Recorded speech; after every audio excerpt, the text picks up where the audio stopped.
Oh, that's a good noise. Is that a little worthy part you have there? Yes. Wow. Okay, so this is episode number 2 of Rumdamentals, TM. And today we are going to be talking a little bit about distillation. So this is actually going to be spread over a couple of parts, I think, because it can be quite complicated. We're going to try and simplify it as much as we can for everyone. So today we are just kind of talk about kind of the fundamentals of distillation, and we're going to talk a little bit about batch distillation or pot distillation. So yeah, we'll try and keep it all vaguely or fairly simple anyway. I know it can be very complicated and very chemistry nerdy, but we'll try not to get too far into that for everyone. Keep it nice and short as well. Otherwise, we'll be here for days. So away you go, Mr. Mitchell. So the floor is yours. Thanks. So yeah, obviously, our aim with the whole series, as we discussed in the previous one, is to sort of gloss over everything, touch all the bases, but do it in quite a basic way. There are so many instances that are specific to one particular brand or one distillery or whatever. We will cover, pot and column still more as a general, the general principles. And as always, any questions, any specifics you want to ask us about or go into further, we're more than happy to dive deeper. But I guess like a good starting point is actually discussing the theory of distillation itself and the reasons behind why it is implemented in part of the process of making rum or any spirit in general, really. The last episode that we did with the fermentation, we basically ended at a point where we were left with a mix of either molasses or sugarcane juice, sugarcane syrup and water, and it had been exposed to yeast of various strains, and that yeast had been eating away at the sugars and started creating alcohol. So we have a kind of mix that was 8 to 10% in ABV, alcohol by volume, and in order to make a rum or any other kind of spirit, we really need to start bumping that alcohol by volume up. So what we need to do is distill it. So we're going to start with, in simple terms, if you begin with a mix, where you imagine there's a mixture of water and ethanol together. Water will boil at 100 degrees centigrade. Ethanol will boil a little bit lower. It'll actually boil at about 78.3. So what distillers do is they utilize this fact and they will find a sweet spot right between those two temperatures. They'll basically heat up the mix. And what will happen is that the elements with the lower boiling point within the mix, i.e. the ethanol, the alcohol, that will start to evaporate. The stuff that boils at a higher boiling point won't quite get hot enough at that point to boil and evaporate. So basically what will happen is the ethanol will get separated from the water. So all the vapors that are rising off that mix initially when it's getting heated will be higher in alcoholic content. So what distillers will do is they will basically collect all these vapors and then they will condense it down, i.e. they'll cool it, and they will bring it back down to a liquid. And at that point then the liquid will actually be of a higher alcoholic content. So that is, in very basic terms, the principle of it, the way it works. And that is why they're doing it. It's why we go through this process. It is to bump up that alcoholic content. Yeah, essentially all we're doing is separating our ethanol and some other things. Essentially, mostly ethanol and water. That's all we're doing. We're kind of splitting those two things apart from our solution. And like Jack said, we're doing that, using their different boiling points. Easy. Science. Yeah, so a few things before we kind of get really into pot distillation. So sort of through distillation, the highest you could probably get is about 97% by volume alcohol. It's slightly less by mass, but let's not get into that. So it's about 97%, and basically one of the reasons why you can get a little bit higher in labs and stuff, but it's basically just due to it will evaporate very quickly otherwise.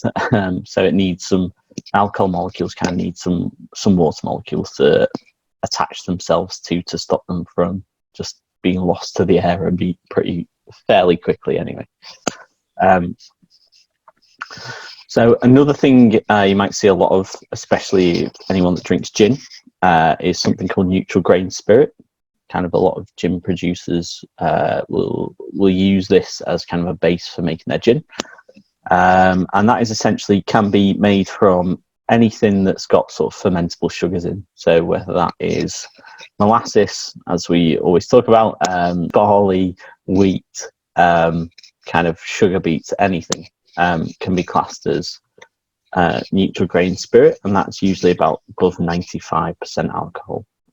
So something like that, basically, the reason why it's called neutral grain spirit is because there's so much alcohol in there isn't really enough room for any sort of flavour, so it kind of just tastes like alcohol. So a lot of people will use kind of add flavours to it afterwards, i.e. gin. So that's one thing to kind of get out of the way early on, I think. So yeah, I guess the difference between something like creating a rum and something like a gin, the rum, you are creating the product from the mixture itself. So from the molasses that we're distilling, you're using that raw material to form the basis of your product, of your final product. Something like a gin, the neutral grain spirit that is being used, that's almost like a canvas upon which they're going to tweak that after the fact or during the distillation to add components to it. So that is basically there as a canvas that there is a foundation they're already going to change. With something like a rum, we're basically formulating that foundation from scratch. Yeah, there's going to be, they're not kind of in the rum world, they're not going to distill to, or very rarely distill to that high of a alcoholic percentage. So there is going to be, those kind of flavour molecules that we talked about in the last podcast, in the fermentation one. They're going to be left in there. They're going to get carried along sort of with our alcohol molecules, with our ethanol molecules rather. So they're still going to be there. They're going to survive this whole process. Don't panic. Anyone that's got attached to them from the last one, they'll be fine. So kind of moving on a little bit, in terms of distillation for sort of the alcoholic industry, there's two kind of main ways that we do it.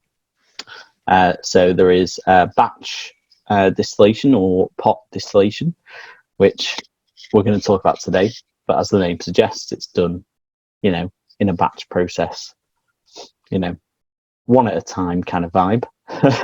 And then we have continuous or column distillation as well. That is what we're going to talk about in the next podcast. Yeah, I'd say that for sure kind of pot distillation would certainly be classed more as the traditional method, if you will. There are certainly places around the world that have been using column stills or the concept of column stills for quite a long time, but I would say on average people consider pot distillation and that kind of methodology to be the more traditional way of doing things. But obviously, as we get into this, the overall outcomes that you get from the two, more often than not, you're not trying to achieve the same result from a pot or column distillation method. You can kind of achieve very different things. So it depends really on what products you're going for as to what method you're going to utilize. Yeah, I think we're going to keep it very simple for today, but there is, maybe we'll talk about it probably at some point, but there's certainly some blurred lines these days when it comes to the kind of difference between pot and column distillation. Like, it is very, the lines are becoming a bit more blurred than they used to be, certainly. Yeah, well, I mean, as examples, I mean, there's certain brands that will use maybe like within their blend for their rum, there might be part column part pot. There actually is some people now that are basically manufacturing stills that are almost like a hybrid of a pot and column combined, trying to kind of get the best of both worlds that way. There's a whole range of different ways in which you can utilize the different methodologies and the styles of rum, given that the market is becoming more saturated now and there's just more demand for new and quirky and interesting styles. People having to get a bit more creative with the way in which they produce these things. So naturally, people are sort of toying around with different ideas. And as we will get onto when we get more into these, there are really big benefits to using pot stills, and there are very separate and different benefits you get from using column.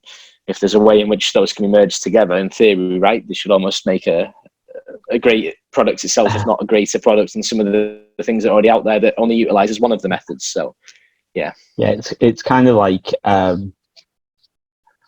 it's almost, I suppose, using a mixture of both is kind of like if you're an artist, say, just using pot would use, maybe you're only allowed to use half the colours or 10 colours, whereas if you use, and then column is kind of the other 10 colours. So if you kind we're really jumping on we're really jumping on like the painting art.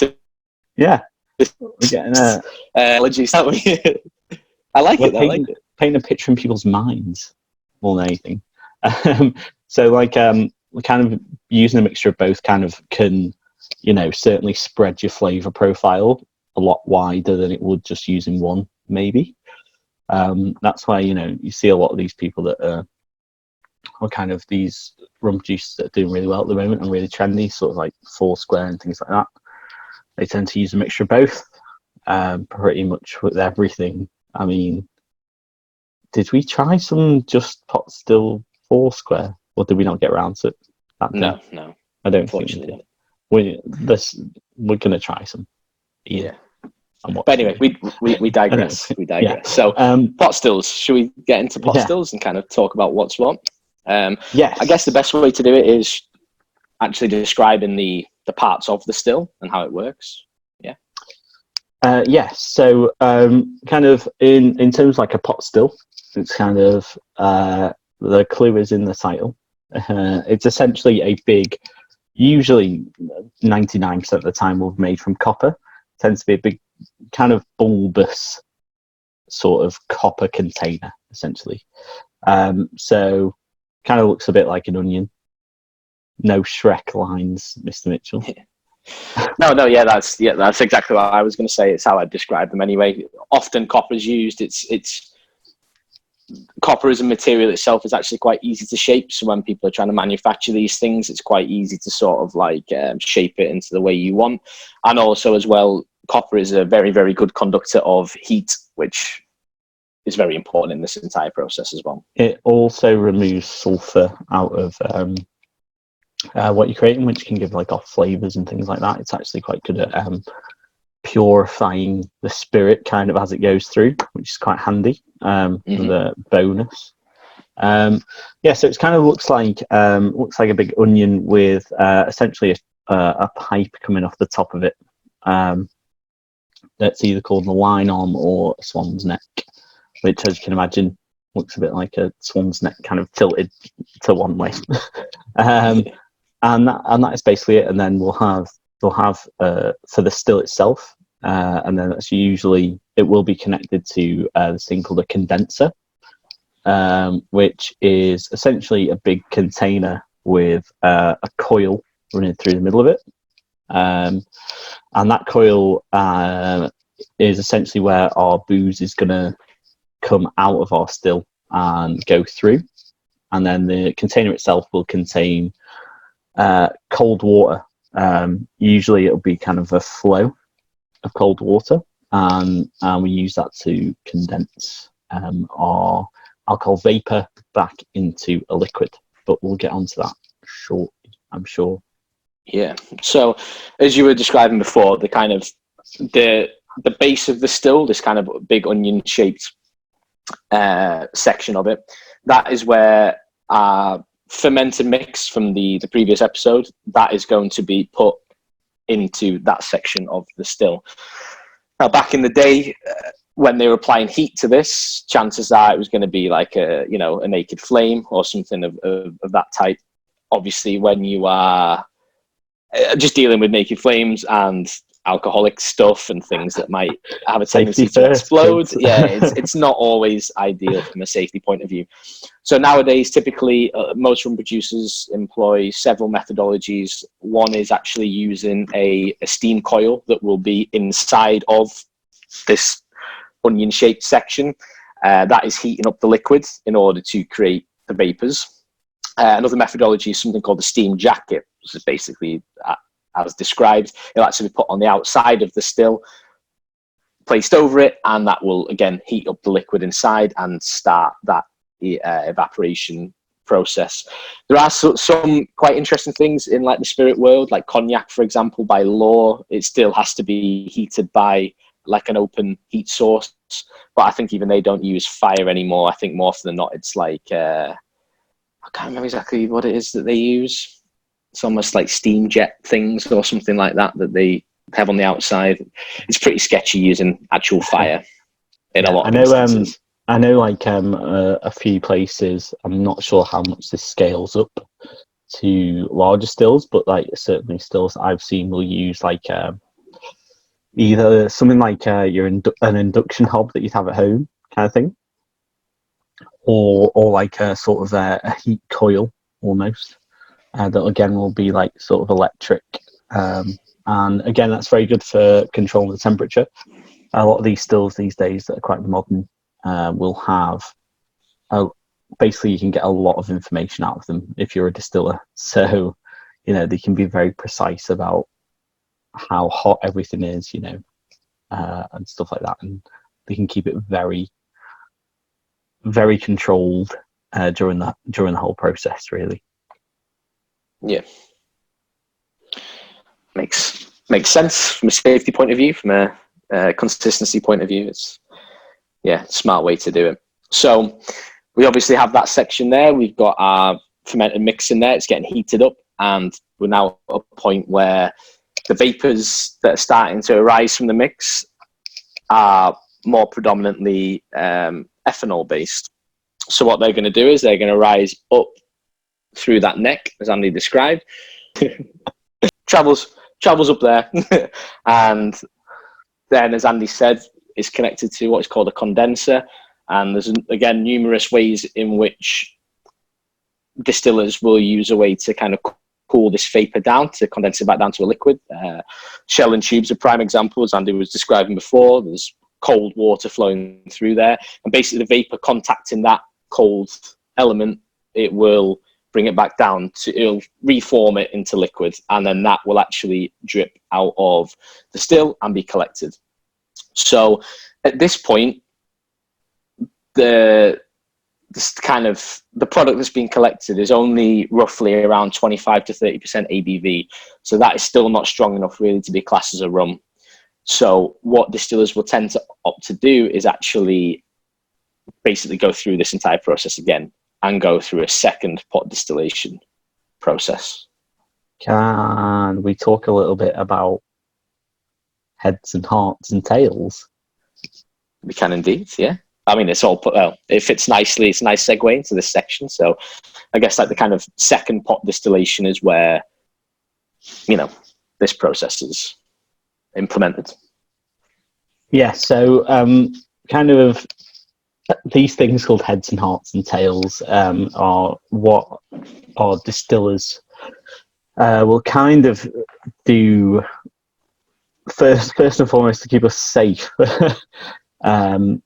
And kind of secondly is to kind of get kind of the desired characteristics from these spirits. So a lot of producers, not just rum, kind of everyone, will have very different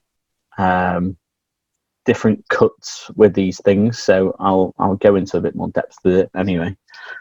So these things called the heads are usually the very first sort of alcohols that start to come off our sort of solution, and kind of the first things that get condensed, and again the first things to kind of run off of our still essentially.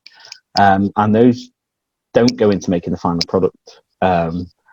Basically, they're very kind of, what's the word? They're kind of like solventy almost. Yeah, They're very, yeah. very harsh, and they'll be like these very small, sort of these types of alcohol that are very light. They're very kind of the first things to evaporate, basically, in terms of our alcohol before we actually start getting the majority of ethanol off. So I think quite a good way. Sorry to interrupt you. I think quite a good way to go into it is kind of like if when we were describing the first pot distillation, we were thinking, imagine a mixture that is purely just water and ethanol. Now, obviously, that's a very simplistic way of looking at it. When we're at this second process now, if you think about it, rather than just being water and ethanol, there's also a lot of other compounds in there as well, or what are often referred to as fractions. So within there's all the congeners that we alluded to when you're going through your fermentation process. There's all these different flavor profiles and things, and there's a lot going on within that mix. So as Andy was saying with the hearts, the idea basically is that the most volatile components within that mix, kind of like in the previous stage where you're heating up the water and the ethanol is going to evaporate first.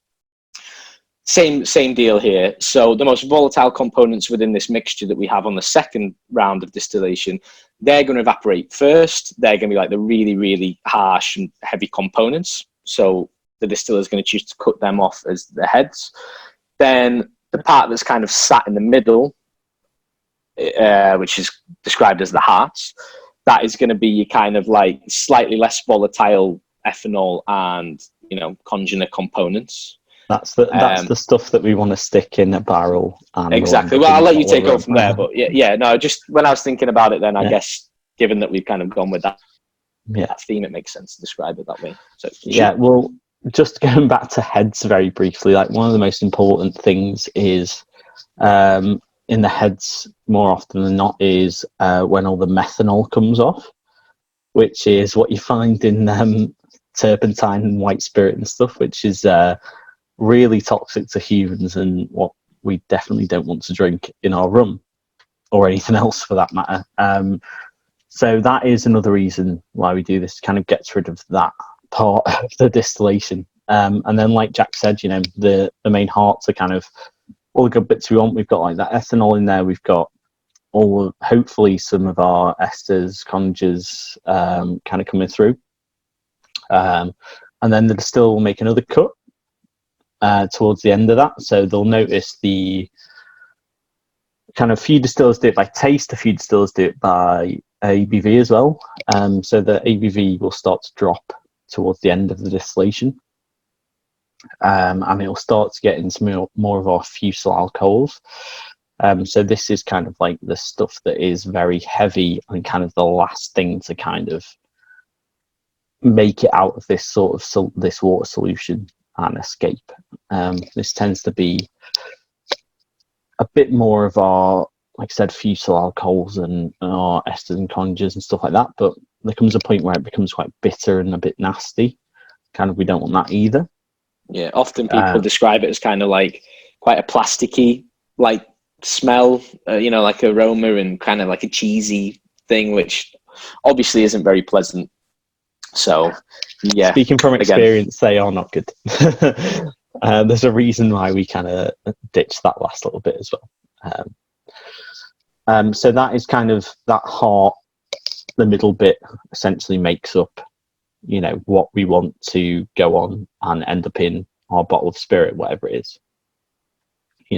Like I said, these cuts vary quite a lot. So I think it's bourbon producers maybe use a little bit more of the heads, I believe, because it makes nicer flavors as the kind of bourbon ages.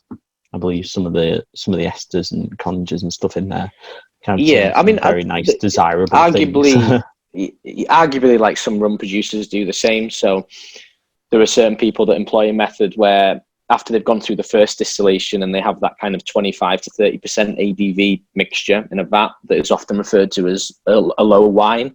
Sometimes distillers will take the heads cut or the hearts cut and they will add a little bit of that into the low wine batch with the next distillation of product, so then they can add it in.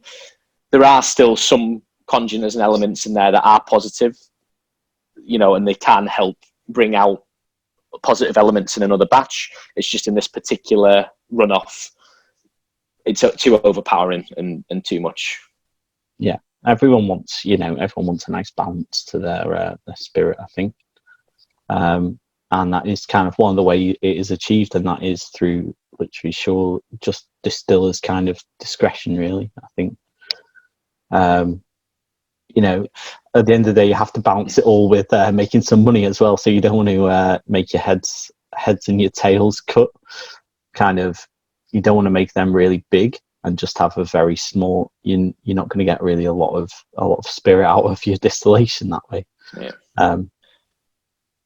I think something that's quite important to note as well is in terms of the actual ABV, the alcohol by volume content that people are cutting out of these things.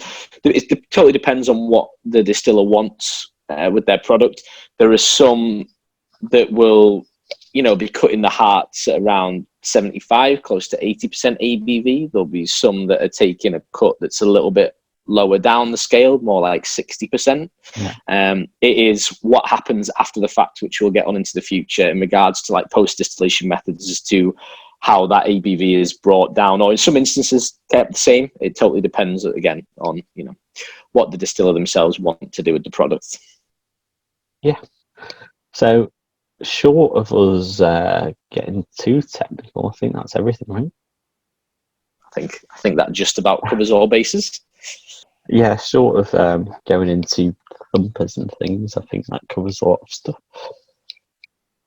which I'm sure we'll probably do. Christ knows how many more episodes on distillation, I imagine, but that's hopefully fairly basic.